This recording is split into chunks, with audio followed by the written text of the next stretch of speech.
খুব দ্রুত কিছু হচ্ছে না, যতই কোর্ট বলুন না কেন যে আগামী 2 সপ্তাহের মধ্যে তাদেরকে তাদের বক্তব্য জানাতে হবে, কিন্তু তাহলেও এটা একটা লেন্দি প্রসেস।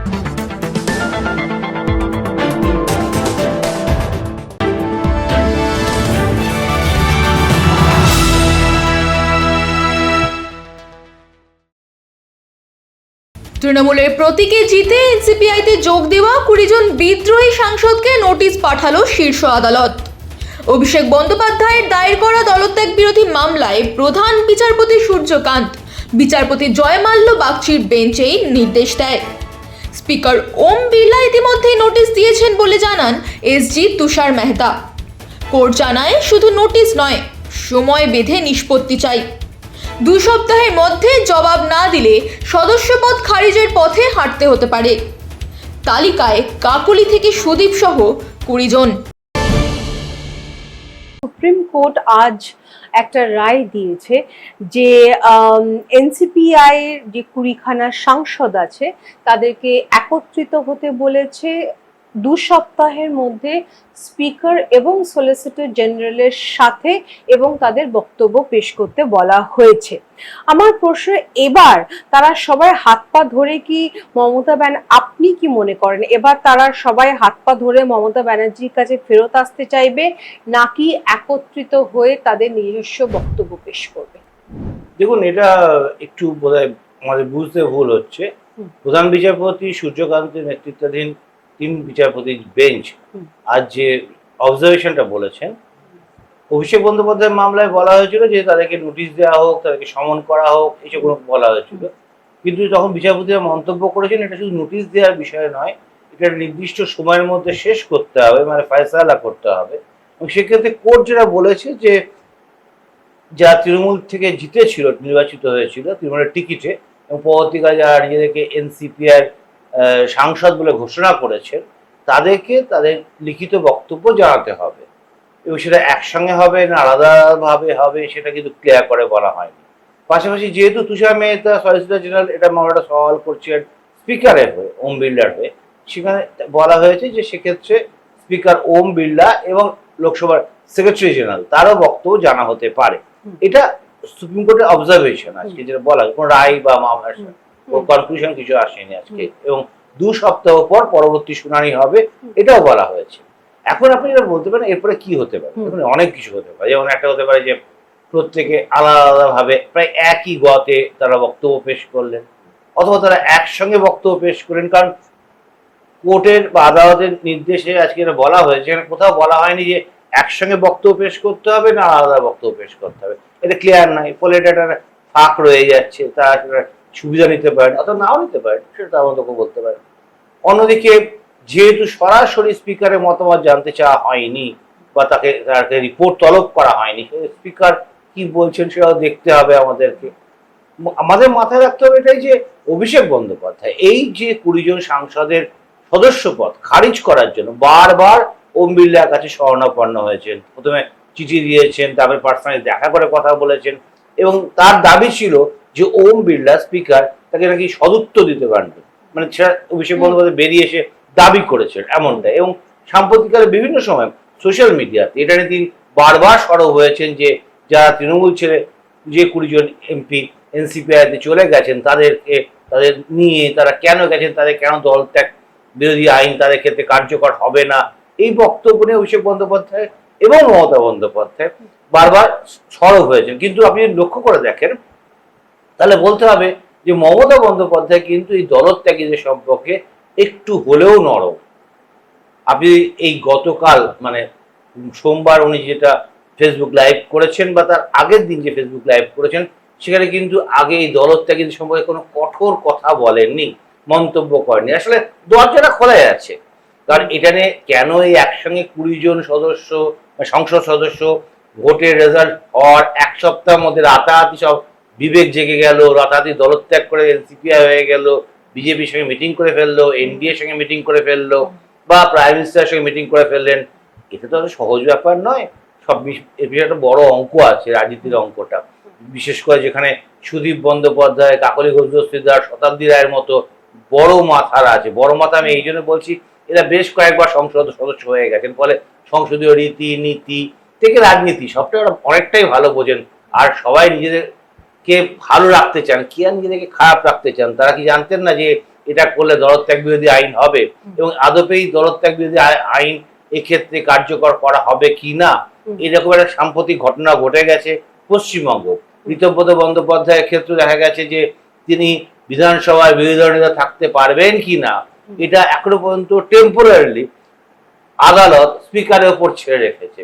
স্পিকার যে সিদ্ধান্ত নিয়েছে তাকেই মান্যতা দিয়ে রেখেছে, যদিও এর নিষ্পত্তি হয়নি, নিষ্পত্তি হয়তো হবে সামনে, কিন্তু ততদিন পর্যন্ত ছেড়ে রাখা হয়েছে। ফলে এখনই বলা জায়গাটা খুব কঠিন যে আদপে কি হয়। তবে একটা জিনিস স্পষ্ট যে খুব দ্রুত কিছু হচ্ছে না, যতই কোর্ট বলুন না কেন যে আগামী 2 সপ্তাহের মধ্যে তাদেরকে তাদের বক্তব্য জানাতে হবে, কিন্তু তাহলেও এটা একটা লেন্দি প্রসেস। কারণ আমরা এর আগে দেখেছি পশ্চিমবঙ্গ বিধানসভা ক্ষেত্রে এরকম মমতা বন্দ্যোপাধ্যায় যখন মুখ্যমন্ত্রী ছিলেন তখন কংগ্রেস থেকে, সিপিএম থেকে, বিজেপি থেকে বহু সদস্য তৃণমূলে জয়েন করেছেন। তাই কিন্তু কাউরির দলত্যাগ বিরোধী আইন কাউরির ক্ষেত্রে কার্যকর হয়নি, কাউরির এমএলএশিপ যায়নি। ফলে এটা একটা প্রেসিডেন্স থাকতেই পারে। অর্থাৎ এই ক্ষেত্রে দাঁড়িয়ে এখন বিজেপির কি করা উচিত? কারণ বিজেপির তো এই 20খানা সাংসদ বিজেপির হাতছাড়া হয়ে গেল। বিজেপি তো 2 সপ্তাহের মধ্যে এদেরকে নিতে পারে না। কয়েকদিন আগে আমরা সৌগত রয়কে বলতে শুনেছি যে আমরা এই 20 জন সাংসদ এনডিএ এর ওয়ার্কিং এথিক্সের সাথে খুব একটা কমফোর্টেবল নয়। তারপরেই আমরা দেখছি কোর্ট এরকম একটা ওদেরকে একত্রিত হতে বলছে, বক্তব্য পেশ করতে বলছে, হোয়াটএভার। সেখানে বিজেপির অবস্থানটা কি? বিজেপি তো খুব ভালো জায়গায় রয়েছে, কারণ এরা থেকে বিজেপির এমপি হননি, এরা এনসিপিআই নামে একটি দলের এমপি হয়েছে, প্রায় অখ্যাত দল। তার নাম এর আগে কেউ জানতেও না, মাস দুয়েক আগে কেউ জানতেও না, এখন সবাই জানেন। তাই জন্য অথচ হাওড়ায় তার কর্মভূমি, ত্রিপুরায় তার কর্মভূমি, অথচ সে দলটা কখনো ইলেকশনে এমন 50টা নির্বাচনেও সেভাবে জেতেনি কখনো। ফলে এই দলটাকে নামই কেউ জানতো না। ফলে এর মধ্যে বিজেপি তো খুব সেফ পজিশনে রয়েছে। বিজেপি তো এরা আসলে বিজেপিকে সমর্থন করেছিল, ফলে বিজেপি বলতেই পারবে এরা তো আমাকে সমর্থন করেছে, আমাদের সমর্থন চাইনি। এরা নিজেরা সমর্থন করেছেন, এবং কেউই সমর্থন করেন, সমর্থন নেবো না কেন? কারণ তারা তো কেউ মানে অন্য কোনো বিরোধী শক্তি নন, তা সমর্থন নিতে কোনো অসুবিধা কিছু তো ছিল না। এবং তারা কি হয়েছে, এবং তারা গিয়ে তো লোকসভাতে এনডিএ ব্লকেই বসেছিলেন, ফলে এবং এনডিএ মিটিং এ ওরা অ্যাটেন্ড করেছেন। ফলে হ্যাঁ, সেই জন্যই আমি আরো জিজ্ঞেস করছি, পার্থদা শুধু এনডিএ ব্লকে অ্যাটেন্ড করেছেন না, আমরা এই সাংসদদের আমাদের প্রধানমন্ত্রী নরেন্দ্র মোদী থেকে শুরু করে আমাদের মাননীয় মুখ্যমন্ত্রী শুভেন্দু অধিকারীর সাথে ব্রেকফাস্ট টু লাঞ্চ করতে দেখেছি। জুন মালিয়াকে শ্রমিক ভট্টাচার্যের সাথে পার্লামেন্টের সামনে কথা বলতে দেখেছি। রচনা ব্যানার্জিকে মিটিং থেকে বেরিয়ে এসে হেসে বলতে দেখেছি, আমাদের দারুণ মিটিং হয়েছে শুভেন্দু বাবুর সাথে, আমরা রাস্তা পেয়েছি, বিধানসভা কিভাবে চালাবো এর আগে এরকম রাস্তাই পাইনি। তারপর হঠাৎ করে সৌগত বাবু বলতে শুরু করলো যে না আমরা কমফোর্টেবল নই, আর এখন এরা বলছে যে এসে ইয়ে করুন, বলুন। তাহলে সেইখান থেকে দাঁড়িয়ে এবার বিজেপি তো চাইবেই যে বেশি সংখ্যক লোক আসুক, যাতে বিল পাস করানোর একটা ব্যাপার আছে ভবিষ্যতে। সেই দিক থেকে দাঁড়িয়ে বিজেপি, আপনি কি বলবেন, বিজেপির কি অবস্থান? দেখুন, এই বিষয়ে সহজ কথা বলতে গেলে সৌগতবাবুর এই নিয়ে কোনো কথা বলার এখতিয়ারই নেই, কারণ তিনি এখনো পর্যন্ত মমতাপন্থী, তিনি এনসিপিআইতে নেই। ফলে এনসিপিআইতে যারা আছেন তারা এনডিএতে কমফর্ট ফিল করছেন কি আনকমফর্টেবল ফিল করছেন এই বলার জায়গাতেই সৌগত রায় নেই। ফলে সৌগত রায় যেটা করছেন প্রভোকেশন, উনি একটা বাজারে কিছু ছেড়ে দিচ্ছেন, খেলে দিচ্ছেন, যাতে কিছু রিউমার তৈরি হচ্ছে, বলটা গড়াচ্ছে, আরো কিছু সম্ভাবনা তৈরি হচ্ছে। ফলে এটা একটা অদ্ভুত রাজনীতি, একটা খেলা, ওই খেলা সবাই জানেন। আর 2 নম্বর কথা, হ্যাঁ এখন সত্যি তো এই আমি যাদের নামগুলো বলেন, রচনা বন্দ্যোপাধ্যায় বা জুন মালিয়া, এর তো যাওয়ার জায়গা নেই, এরা তো সবাই এনসিপিতে চলে গেছেন। ফলে ন্যাচারালি এদের তো বিজেপি জয়গান করা দরকার, করতে হবে নিজেদের স্বার্থে। যে কারণে রচনা বন্দ্যোপাধ্যায় আগ বাড়িয়ে বলছেন অন্নপূর্ণা ভান্ডারে ফর্ম ফিল আপ ঠিক মতো না হলে, কেউ বুঝতে না পারলে তার অফিস থেকে যোগাযোগ করতে। তারা তো বিজেপির হয়ে খেলছেন বা কথা বলছেন। আসলে এই ক্ষেত্রে বিজেপির লাভ হচ্ছে সবটাই উপরি পাওনা। আর রচনা বন্দ্যোপাধ্যায় বা জুন মালিয়া বা আপনি নাম বলছেন বা কাকলি ঘোষ দস্তিদার, শতাব্দী রায়, সুদীপ বন্দ্যোপাধ্যায়, এদের হচ্ছে কম্পালশন। এরা ফিরে যাবেন কোথায়? অভিষেক ব্যানার্জি দাবি করেছে সদস্যতা বাতিল হোক। এদের কি আপনার কি ব্যক্তিগতভাবে মনে হয় এদের কি কাউন্টার দাবি হতে পারে, যেখানে স্পিকার এনসিপিআই কে এখনো মান্যতা দেয়নি, মনসুন সেশন চলছে না, কোর্টের আগামী হিয়ারিং এর আগে স্পিকার ওম বিড়লা এদের মান্যতা দেওয়া অসম্ভব? দেখুন, মান্যতা দেওয়াটা পুরোপুরি স্পিকারের প্রেরোগেটিভ। স্পিকার ঠিক করে তিনি মান্যতা দেবেন কি দেবেন না। এমনি দলত্যাগ বিরোধী আইন যেটা আছে সেই আইন অনুযায়ী এই 20 জনকে কেউ দলত্যাগ বিরোধী আইনে চট করে ফেলতে পারবে না, কারণ ওরা এন ব্লক চলে গেছে, এন ব্লক গেছে। ফলে এরা যদি একা একা যেতেন তাহলে হয়তো এরা দলত্যাগ বিরোধী আইনে পড়ে যেতেন। যে কারণে ডে 1 থেকে ওরা সবাই একসঙ্গে থেকেছেন, একসঙ্গে প্রদর্শন করেছে যে তাদের শক্তিটা কি। তারা কখনো একাই ওয়ান ইন্ডিভিজুয়ালকে মিটিং করেননি বা ওয়ান ইন্ডিভিজুয়াল অ্যাপিয়ার করেননি, সবটা এন ব্লক করেছেন। ফলে ওই জায়গা থেকে আমি চট করে দলত্যাগ বিরোধী আইনে আপনি ফেলতে পারবেন না। নাম্বার 2, আমি আপনাকে আগেও বলেছি যে পশ্চিমবঙ্গের উদাহরণ আছে, সিপিএম থেকে, বিজেপি থেকে, কংগ্রেস থেকে এমএলএ তৃণমূলে গেছেন, মন্ত্রী হয়েছেন, দীর্ঘদিন থেকেছেন, কিন্তু তাদের কখনো কখনো কোনোদিন সদস্যপদ বাতিল হয়নি। মামলা হয়েছে, সদস্যপদ বাতিলের জন্য মামলা হয়েছে, সে মামলাও চলছে, সদস্যপদ বাতিল হয়নি, উল্টে আর একটা ইলেকশন এসে গেছে। ফলে এটা একটা দীর্ঘমেয়াদী ব্যাপার, এত সহজে ভেবে নেওয়াটা খুব কিন্তু পার্থদা, মানুষ তো জানতে চাইবেই, মানে আমরা তো জানতে চাইবই যে সামনে এই 20টা সদস্যর সামনে এখন কি পথ খোলা আছে। মমতা ব্যানার্জির কাছে লিখিতভাবে ফেরত যাওয়া, ক্ষমা চাওয়া, এবং মমতা ব্যানার্জি যদি ফেরত নিয়ে দেয় মোদী শাহ নাক কাটবে, তাদের বিশাল পরাজয় হবে।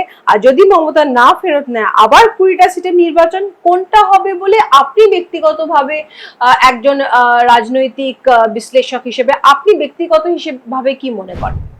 দেখুন, সব কটাই খুব দুরূহ ব্যাপার। কারণ দেখুন, আগামী 3-3.5 বছর আগে আগামী লোকসভা নির্বাচন হওয়ার কোনো সময় নেই, শিডিউল নেই আর কি বলতে চেয়েছি। ফলে এরা অনায়াসে আরো 3-3.5 বছর এমপি থাকতে পারছেন। এই বিতর্ক যাই থাকবে, ওনারা এমপি থাকবেন, যেটা আমি বলছি আপনার পশ্চিমবঙ্গের উদাহরণ তো আছে। ফলে এটা চলতে থাকবে। আর এরা কেন মমতা বন্দ্যোপাধ্যায়ের কাছে ফিরবেন আপনি বলুন। আপনি যদি যুক্তি দেখেন তাহলে মমতা বন্দ্যোপাধ্যায়ের হাতে এই মুহূর্তে 5-6 জন এমপি, এমএলএও সংখ্যা খুব বেশি নয়, মানে হার্ডলি 10-12 জন। তাদের মধ্যে ভিজিবলি দেখা যাচ্ছে 3 জন এমপি, দোলা সেন, ডেরেক ওব্রায়ান, স্বগত রায়, কল্যাণ ব্যানার্জি, 4 জন এমপি। আর এমএলএদের মধ্যে কুণাল ঘোষ সমেত আরো 3-4 জনকে দেখা যাচ্ছে। বাকিটা আপনি দেখতে পাচ্ছেন। এবং প্রতিদিন রিউমার হচ্ছে যে তারা ওইদিকে চলে যাবে, ওইদিকে চলে যাবে। অন্যদিকে ঋতুব্রত শিবির দিনের পর দিন কিন্তু বেড়েই চলেছে। আজকে গিয়ে প্রায় 69-এ দাঁড়িয়েছে আরাবুলকে নিয়ে। বুঝতে পারছেন যে কি, আরাবুল সে এমএলএ নন, আরাবুল নেতা একজন। আপনি বুঝতেই পারছেন যে কেসটা কোন দিকে যাচ্ছে। ফলে কেন লোকে ফিরবে মমতা বন্দ্যোপাধ্যায়ের কাছে? কারণ মমতা বন্দ্যোপাধ্যায়ের কাছে এই মুহূর্তে একমাত্র মমতা বন্দ্যোপাধ্যায় ছাড়া কেউ নেই। কারণ তিনি একটা বড় ব্র্যান্ড, কোনো কথা হবে না, উনি একটা বড় ব্র্যান্ড। কিন্তু তার বাইরে যারা আছেন তারা প্রত্যেকে তো কালিমা লিপ্ত। আজকে যদি অভিষেক বন্দ্যোপাধ্যায়, যার সম্পর্কে এত কথা, মানে একে তো প্রশাসনিকভাবে সিদ্ধান্ত নেওয়া হচ্ছে, বিভিন্ন ঘটনা ঘটছে দেখতে পাচ্ছি, তিনিও মামলা লড়ছেন তার নিজের যুক্তির পক্ষে, এবং কোনো কোনো ক্ষেত্রে স্টেও অর্ডার পাচ্ছেন তারা। কিন্তু জনমানুষের যে একটা মানে মতামত বলুন বা একটা ধারণা তৈরি হয়ে গেছে যে তৃণমূল কংগ্রেসের এবারে ভরাডুবি পেছনে অভিষেক বন্দ্যোপাধ্যায় দায়ী। মমতা বন্দ্যোপাধ্যায়ের দিক থেকে দেখতে গেলে স্ট্র্যাটেজিক্যালি আপনার কি মনে হয় কোনটা বেশি বুদ্ধিমতির কাজ হবে, ফেরত নেওয়া নাকি যদি ফেরত ওরা আসতে চায়, ধরে নিলাম আসতে চায় না, যদি আসতে চায় তাহলে ফেরত নেওয়া উচিত না না নেওয়া উচিত? দেখুন, মমতা বন্দ্যোপাধ্যায়ের রাজনৈতিক প্রজ্ঞা নিয়ে কিছু বলার ধৃষ্টতা আমার নেই, কিন্তু আমি যেটা বলতে পারি সাধারণ পর্যবেক্ষক হিসেবে, দেখুন অভিষেক বন্দ্যোপাধ্যায়কে দিয়ে যে ভোট রাজনীতিতে লাভ হবে না সেটা মমতা বন্দ্যোপাধ্যায়কে তৃণমূলের সবাই জানেন।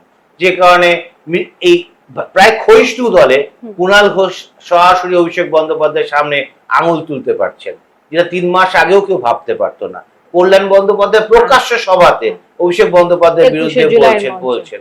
ফলে এটা তো কত জায়গায় ভাবতে পারা যেত না। ফলে অভিষেক বন্দ্যোপাধ্যায়ের নেতৃত্ব এখন চ্যালেঞ্জ।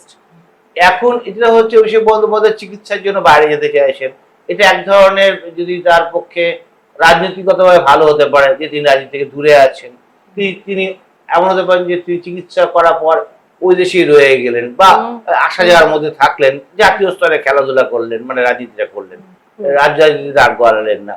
কিন্তু সেটা করা খুব কঠিন, কারণ কি জানেন তো, মমতা বন্দ্যোপাধ্যায় তো তার উত্তরসূরি হিসেবে অভিষেক বন্দ্যোপাধ্যায়কে বেছে নিয়েছিলেন, এবং তিনি চেয়েছিলেন যে অভিষেক বন্দ্যোপাধ্যায়কে তার দলের যে নেতৃত্বের পতাকাটা দিয়ে যাবেন। সেটা তো এখন হয়তো নি, উল্টে চ্যালেঞ্জ হয়ে গেছে। ফলে এই জায়গা থেকে মমতা বন্দ্যোপাধ্যায়ও খুব অস্বস্তিকর অবস্থানে রয়েছেন, তিনি কাকে ছেড়ে কাকে নেবেন। আজকে যারা অভিষেক বন্দ্যোপাধ্যায়ের কথা বলছেন, আজকে অরূপ বিশ্বাস, ববি হাকিম, যারা ঋতব্রত পক্ষে গেছেন, অথচ কদিন আগে মমতা বন্দ্যোপাধ্যায় সবচেয়ে কাছে ডান দিকে এবং বাঁ দিকে দেখা যেত, তারা ফিরে কি হবে?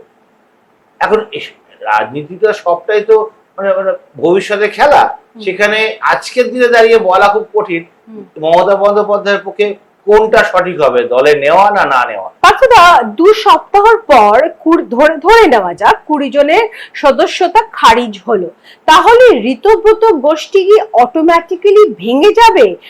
মানে কারণ একজন এমএলএ ইতিমধ্যেই কুণাল ঘোষের সঙ্গে জয়েন্ট প্রেস কনফারেন্স করেছে, বাকিরা এমপিদের সদস্যতা খারিজ হতে দেখলে আবার মমতার কাছে ফিরে আসবে। Assumption once again.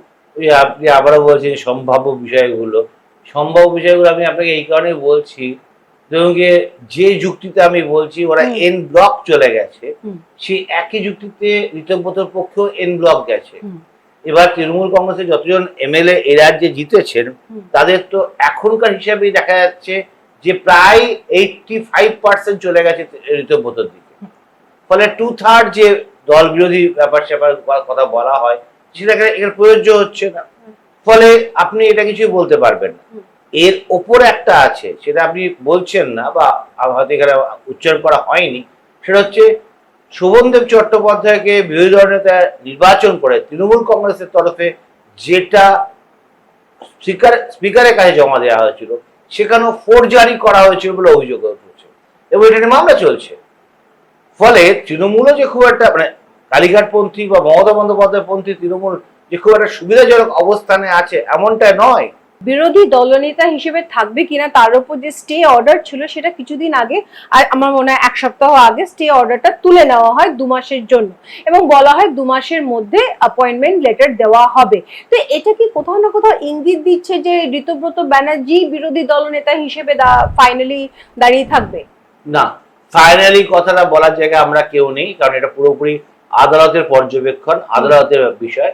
সাধারণত এইসব ক্ষেত্রে আদালত খুব একটা হস্তক্ষেপ করে না, এটা স্পিকার প্রেরোগেটিভ থাকে, স্পিকারই ঠিক করেন, কারণ হাউসের তো সংখ্যাগরিষ্ঠতা বিচার করা হয়। এখন যদি আপনার পক্ষে সংখ্যাগরিষ্ঠ লোক যদি দাঁড়িয়ে যায়, তো ন্যাচারালি আপনাকে মেনে নেওয়া হবে। তো সেইটা এখন আদালত কি বলে সেটা খুব ইম্পর্টেন্ট। তবে এটা ঠিক, কারণ ঋতব্রতরা একটা ব্রিদিং স্পেস পেয়ে গেছেন, কারণ এখনো বলা যায় যে তিনি বিরোধী দলনেতা হিসেবে কাজ চালাবেন।